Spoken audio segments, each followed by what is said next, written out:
حضرت عیسیٰ علیہ السلام پانی پر چلتے تھے، یہ بھی آپ کا ایک معجزہ تھا۔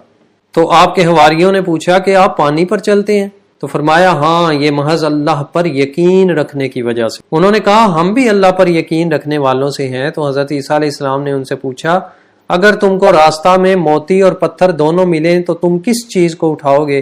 تو انہوں نے کہا موتی کو۔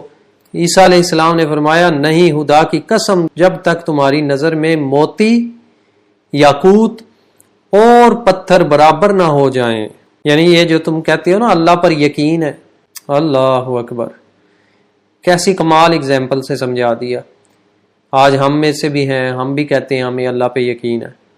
کہا اس وقت تک تمہارا یقین صادق ہی نہیں جب تک تمہارے نزدیک موتی، پتھر، یاقوت برابر نہ ہو جائیں، یعنی کہ سونا، چاندی اور مٹی برابر نہ ہو جائے، تب تک بات نہیں بنے گی۔ جس دن یہ برابر ہو گئے، تمہیں اس کی پرواہ نہ ہوئی اور تمہیں اللہ پر یقین ہوا، وہ یقین صدق والا ہوگا۔